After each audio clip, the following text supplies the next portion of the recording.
maa ngi tudd Ousmane Ndiaye nekk responsable des jeunes de Touba Ngomé. tey la mu waral seen. waaw tey sunu daje bi li ko waral boo gisee couleur bi rek war na naa wane ni ñun dañoo amu naqar ndax couleur rouge moom foo ko gis ci Sénégal xam ni ñii dañoo amu naqar naqar wi ñu am nag dara teguñu ko muy Dangote moo ñu ko teg ak nos autorités ndax Dangote dañoo tegu naqar sunu autorités yi ñëw war ñu woo xeexal yokkuñu naqar wi ndax tey jii Dangote dafa signé woon ci ay cahier de charge am ni moom wërta miine amul droit de miner moom du miner ndax réewam ma ca Nigéria mu implanté fi usine am ba usine yi law ba ñëw Sénégal lépp lu mu bañ Nigéria rek da koy bañ Sénégal Nigéria du fa miner kon Sénégal bu ma fay implanté du ma miner damay utiliser serpès yàlla dogal booba ay indien ñoo fi newoon gérer usine bi muy utiliser serpès comme ñun sénégalais ci mbaaxam ñu ni usine bi non sénégalais yi am nañ xam-xam ñoo ko war a yilif mais dañoo constaté depuis les sénégalais yilif usine bi la ñu jël serpès yëpp teg fële di miine di xar sunu tabax yi loolu mu nekk cri de cœur boo xam te ni jooy nañ ko fu ne mënuñu ci am saafara waral ren tey ñu dajale presse bi yëpp pour jooy autorités yi dem fi ñu leen ciy tuddee mooy tey jii le ministre de l' énergie et des mines muy Birame Souleye Diop damay jaar ci turam ndax li may wax ragaluma ko moo autorisé Dangote muy miine bëgg nañoo xam nag régime bu bees bi ndax loolu la ñu santaane li nga xam te ni usine dañuy du ma ko def yow nga ni ko def ko pour lor sa population liñ ci jaaxal muy dut bi tey jii ñun dañuy suivre média yi Birame Souleye Diop jóge na fii mën naa wax Thiès wala Birame Diamniadio parcourir plus de 750 kilomètres vers le Kédougou vérifier la fa am wax ko naqaru population mu jooyle leen ko te Ngomé nekk même pas 15 kilomètres de Thiès loolu jaaxal ñu trop mu wëlbatiku ni dina fi ñëw ba ñu jàpp date mu ni damay ñëw waxtaan ak population bi mu renvoyé date boobu ñun nag li ñu xamul ndax la tax mu renvoyé date ba la ñu xamul dañoo bëgg Birame Souleye lu mu gën a gaaw mu ñëw fii li tax mu autorisé tir de mine yi mu wax ñu ko li tax mu renvoyé sunu date boobu waroon na ñëw waxtaan ak ñun li ñuy jànkoonte nekk ay doomam ndax Pastef bu faloo ñun ñoo ko fi tegan jeunesse bi ñoo ko wateel loolu ñëpp d'accord nañ te nag ñuy alerter le président de la république xamal ko ni ko jeunesse bi ko wateeloon jeunesse boobu ñu ngi fi ñoo wanoon ginnaaw ki fi nekk dëgmal ko kanamam jeunesse boobu tamit mën nañ koo wanaat ginnaaw dëgmal keneen kanamam kon loolu tamit na ko xalaat bu baax beneen bi ci topp nos autorités le maire Dangote day joxe RSE loolu ñëpp xam nañ ko mais RSE bi bu koy jox maire bi la koy jox maire bi xool ay dëkk yi ëpp ay électeurs côté politique mu jox leen ko Dangote maye na fi ab poste de santé bu mag à hauteur de 300 et quelques millions mais maire bi dafa ko jël yóbbu ko ci beneen dëkk te Ngomeen la usine bi di polluer Ngomeen la usine bi di polluer Ngomeen la usine bi di kii bu ngeen jëlee image su xale yi yëpp dañoo xiiboon fi ne man mii bu ma leen waxee samay at du ngeen ni déedéet ndax fi ne nii dañoo nooyi poussière tey ji boo gisee ñun sauver leen moo tax ñu def ko nawet tey jii bu doon noor la yéen du ngeen fi taxaw ndax poussière beneen bi topp tey jii nii ñun problème bi ñu gën a am muy le directeur de Dangote Ousmane Mbaye nekk sénégalais ñu teg ko fi mais muy def lu ko neex loolu vraiment ñun jaaxal nañ tey jii ñu wër ñii ñëpp ay diplômé ñoo fi nekk ñii ay étudiants lan ñii ay diplômé de métier lan te métier yëpp usine bi soxla na ko mais day jëli ji ailleurs ay personnes ñun mu bàyyi ñu ci kii bi te ñun ñoo xeex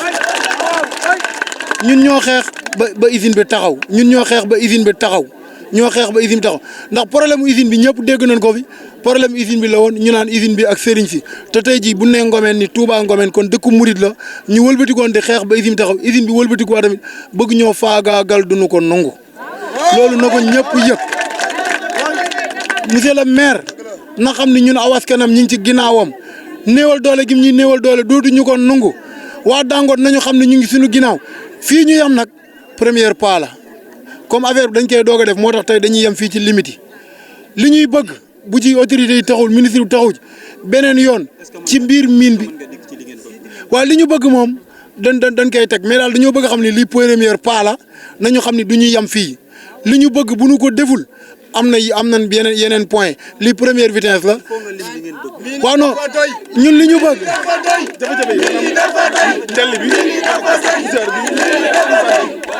waaw jafe-jafe yi tir de mine la ndax wax nañ ko sama biir wax nee naa leen tir de mine lu muy def day xar suñu bâtiment yi di yàq lu bari te xam nga tir de mine ci li muy yàq ci biir suuf si moo ëpp ndax day dox tremblement de terre la rek mooy tir de mine. te da nga fiy bay. te ñun dañuy bay poussière biy jóg day tag ci kaw gàncax gi di indil gàncax yi feebar te xam ngeen ni zone bii ñu nekk muy Ngomeen tey qualité soble Sénégal ñun ñoo ci jël numéro 1 couvrir nga ko image yaa ngi fi te loolu yëpp ak Dangote ni mu continué ak ni mu baaree nappe phréatique bi léegi teen yi dafa xóot ba nappe bi yëpp dafa daw loolu day waral ñun rang bi ñu newoon mi numéro 1 boo saago diin fa jóg sax 100 sax dootuñu ko jël. léegi ñu ngi jëm ci ay élection bu problème bi saafara da ngeen def vote sanction wala. dañuy def vote sanction loolu kay du question élection yi nii bu Birame Souleye dañ koo woo léegi lu mu jàppoon na ko bàyyi ñëw wax ak ñun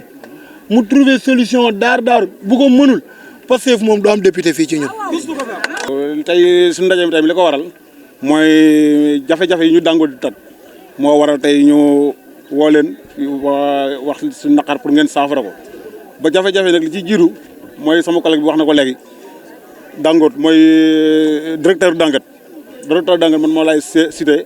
parce que tamit boo xoolee fii daanaka ñu ko xam bëriwul quoi Ngomeen gi kenn xamu ko fi parce que man tey ji sax laa dégg léegi kii ñu ni Ousmane Mbaye la tudd mais amul genn xale bu ko xam parce que gone boo koy dóor sax di ko dóor wala nga gaañ ko sax xanaa lu mu ndaw di nga ko ne mas mais moom moo ñu téye di ñu gaañ guddi ak suba ak ngoon te néew ñu mas ndax mosut a teg tànkam Ngomeen gii ñuy interpellé nag di ko wax monsieur le président Bassirou Diomaye ak son excellence monsieur le président Bassirou Diomaye Faye ak son premier ministre Ousmane Sonko ñu ngi leen di woo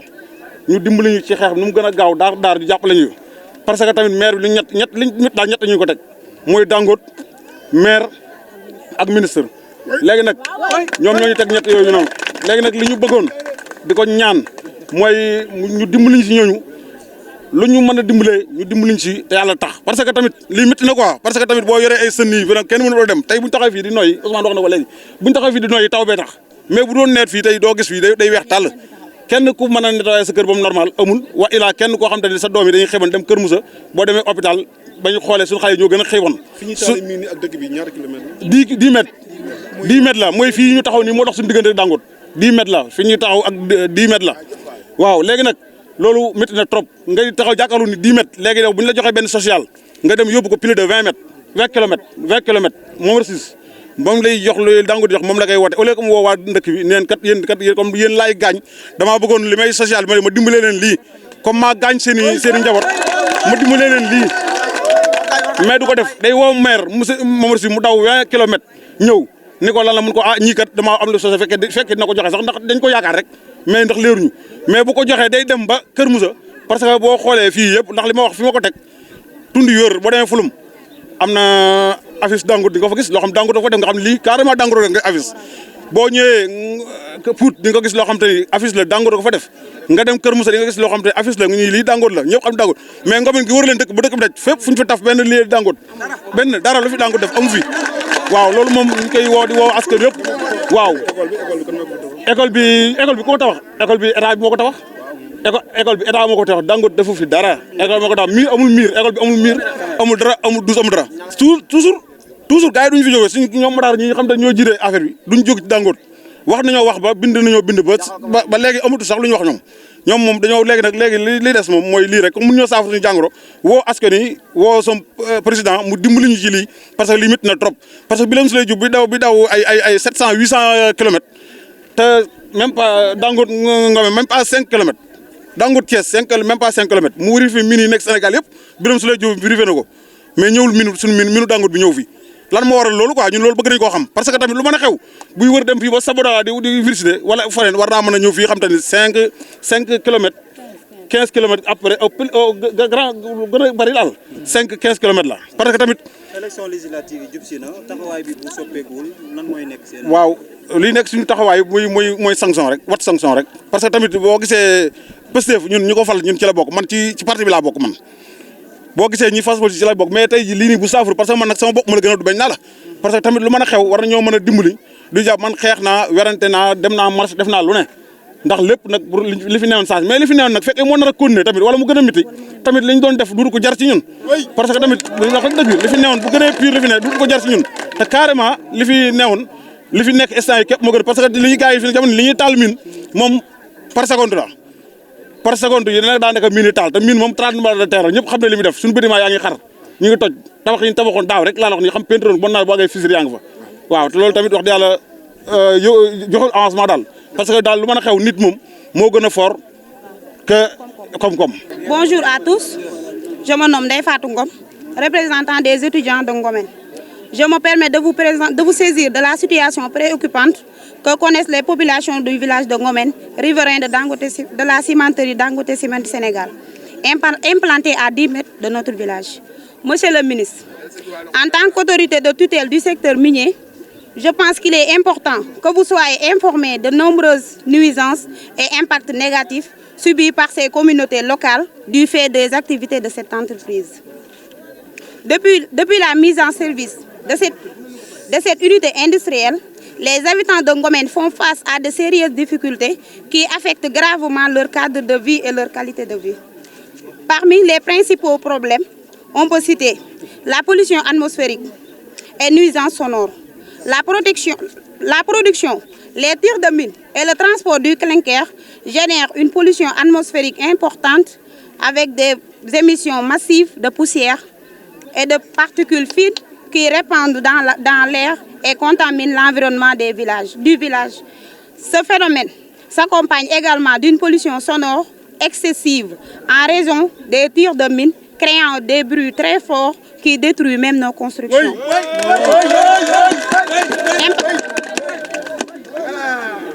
Impact sanitaire. Les nuisances environnementales générées par cette cimenterie ont des répercussions avérées sur la santé des populations, avec une recrudescence des problèmes respiratoires et d'autres affections. Manque de retombées économiques. Malgré la présence de cette importante unité industrielle, le village n'a pas réellement bénéficié des retombées économiques attendues en termes d'emploi et de développement des infrastructures de base. Face à cette situation préoccupante, les populations locales interpellent les autorités compétentes pour apporter des solutions appropriées, soit pour atténuer ces nuisances et garantir le respect de leurs droits et de leur cadre de vie. En conclusion, il paraît crucial que les pouvoirs publics, et plus particulièrement la direction de Dangote Ciment Sénégal, la mairie de Keur Moussa et le ministre des Mines du Sénégal interviennent avec diligence pour encadrer les activités de cette cimenterie. Une médiation s'impose afin de trouver un juste équilibre entre les impératifs économiques et le bien-être de notre population. Et nous avons noté aussi que les autorités locales, telles que le ministre des Mines, Birame Souleye Diop, se sont arrangés à côté de Dangote pour nuire les populations de Ngomen. Et ça, on ne va pas l'accepter. Et ça, c'est juste une alerte. Et on vous promet que s'ils ne trouvent pas des solutions immédiates, nous allons continuer. Et ça serait plus fatal. Birame Souleye Diop avait programmé une visite ici. Et nous, on l'attendait avec patience. Pour lui montrer les dégâts que Dangote Ciment fait pour Ngomen. Mais malheureusement, il a annulé le rendez-vous. Et on le suit dans les réseaux. Il part autour du Sénégal, et fait 700 km et jusqu'à Sabodola et nous laisser ici. On ne peut rien noter qu'il s'est arrangé à côté de Dangote. Oui. Ah, bien sûr. Mais nous, on ne souhaite pas arriver là-bas. Si on aura des solutions immédiates, et on peut s'arrêter là. Mais nous, l'essentiel, ce que nous voulons, c'est que le respect de notre cadre de vie. Parce que nous, par exemple, nous étudiants, ici, nous avons tous nos documents là-bas, nos CV, nos dossiers. Mais aucun étudiant de Ngomen n'est passé à Dangote. Même pour décrocher un stage 2 mois, il nous est presque impossible de trouver un stage de 1 mois à Dangote Ciment Sénégal. Et nous avons différents types de professions ici. léegi nag yàlla dogal na man damay wax notamment par la ci dëkk bi yàlla dogal na fekk naa ci lu bari ndax romb naa sama juróom-ñaar kon maanaam usine bi biñ koy fondation biñ koy dox avant ñu koy fondation di ko dox maa ngi fi te yàlla dogal na boobu maa nekk conseiller Kër Moussa ci comité rural bi booba d'accord booba chef du village bi ndawam laa fu mu mënta dem man la fa yebal fu mu mën a demit ñu ànd dem fa boobu am na yeneen notable yu mu daa àndaloon ci dëkk bi itam réunion bu ñu dem ñu fekkoo man wuy dinaa réunion Dakar wuy dinaa gouverneur Thiès wuy naa ko Kër Moussa wuy naa ko Pout wuy naa ko fii kon yaakaar na fekk naa lu bari ay gan daana jóge Nigeria di ñëw fii di visiter léegi gan ñooñu buñ mësaa ñëw bu chef du village mënta ñu dem man la ñu woo mboolem lii ngomeen mbedd bu fi ne natt nañ ko booba teen bu fi ne natt nañ ko booba teen yi ñu ngi nekk ci 50 mètres juróom fukki mètre ak juróom ci lañ amee ndox ñun wax yàlla liir a gudd na léegi yàlla dogal na mbedd booba courant amul dara amul dëkk bi lëndëm Dangote ci boppam man dañoo wax may dégg xaw ma nag bind nañu xaw ma binduñu ñoo wax ne bis bu usine bi taxawee Ngomeen duutuñu fay courant Ngomeen duutuñu fay ndox deuxièmement wàllu école itam Dangote dina ci participer ba ñëpp xam ne participer na ci hôpital bi dinañ ci participer ba ñëpp xam ne participer na ci wàllu yoon yi dinañ ci participer ni yëpp ni participer na ci deuxièmement ci wàllu emploi ñoo waxat ne usine bi bu taxawee lépp doomu gox bi man bu sowal ba lañ ko jëlee Dakar baa ñu ko jëlee Kaolack baa ñu jëlee ko Touba fii lañ ko jëlee. kon daal bu ñu déggee say wax ñoom liñ digoon yëpp dara lañ ci deful dara te man du ma ci waxante ay caaxaan man dëgg rek laay wax te yàlla tax na may wax deuxièmement itam mine bii yàlla dogoon na bi fi indien yi nekkee waxaan nañ ba kenn jéem ñu ko fi exploité dafa mel ni nag dafa mel ni ñun bu ñu seet sax étranger ñoo gën a bëgg population bi dëkk bi ndax biñ dee Sénégalais kese nga xam nit ñi kese ñoo fi ne ñoo dellu si mine bi te léegi yàlla dogoon na tabax yi nga fi gis tabax bu ci ne bala laata ko borom a sañ ñi am nañ fukki at ñi am nañ ñaar fukki at ñi am juróomi at lu ne waaye daj na ko ci di mool di dajale di tabax ba kere nga mën a dëkk loolu wax di yàlla métti na ci baadool léegi nag mine yaa ngi koy toj mine yaa ngi koy xar am na dëkk bu nekk fii ñu di ko wax seen séeréer seen daaru kii usine boobu bu fi nekkan moo leen toxal ay mine leen toxal te loolu nag ci yoon woowu lañ aw fii nag dañu fi fas yéene toxal te yaakaar ne loolu du yomb ndax li suñuy maama ko sañceen suñuy baay nga fi ñoo ngi fi te dañ fi bës seen a baay ak suñuy doom dëkk bi daal ñaanu yàlla mu toxu moom ndax li fi suñu maam defoon day yokk waa dara wàññi ko kon nag képp ku ñu fi bëgg a jël yàlla nag fi jëlee te ñun ñu nekk continuer na fi. li ma ci yokk mooy ñun wax dëgg yàlla tey jii nii li ñëpp wax am na solo mais ñun li ñu dal li ci gën a métti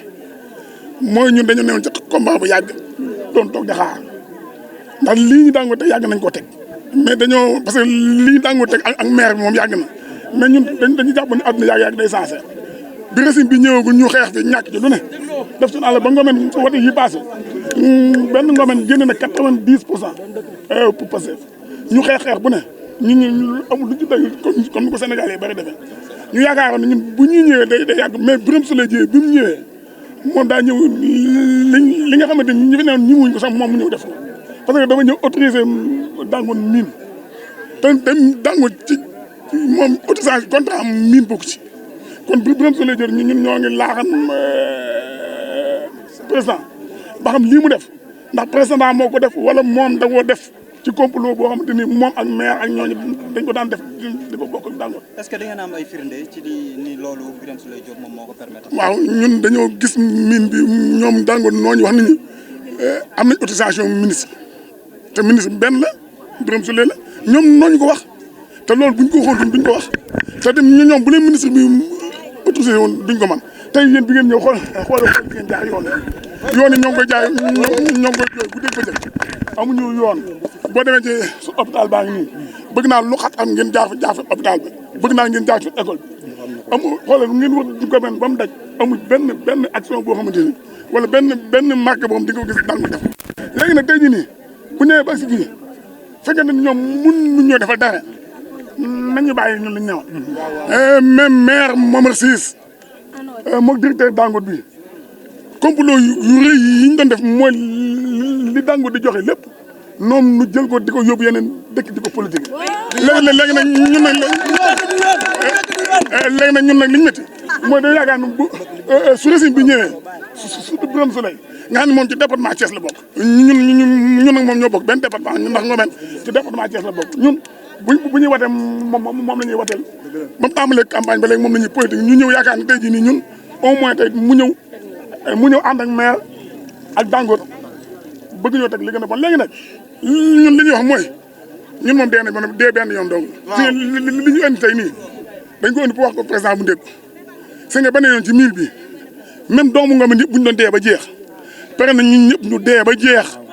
mais lii ñu Dangote duñu ko teg xoolal ñun Ngomeen lay wax na Birame Souleye Diop xam ne ak directeur Dangote ñun pare nañ dee ba jeex ak ci façon bu ñu mën a dee parce que ñun moom dee nañ ba noppi ñun Dangote rey nañ ba noppi parce que nit fii nii benn borom xam-xam bu rëy dafa waxoon ne pour xëcc njariñ pour ji ma pousse loxo moo gën mais Dangote ñun andi luñ benn njariñ ba noppi andi ñu lool léegi nag li wax ji mooy ñun suñu àll bii fii am nañ fi ay 300 hectares yoo xamante ni ñun ñoo ngi ko bëgg a liggéey doon yaakaar ci moom bind nañ ko fu ne pour nañ wutal ndox parce que comme ñun ay béykat lañ ñëpp mun ñoo liggéey usine bi bind nañ ko ko dëkk bi li muy jigee fii amuñu ndox muñ naan fii bu amee xew Dangote la ñuy dem mu jox ñu benn seetam ne boobu bi kenn du ko filtré mais amuñu pare fa la ñuy naan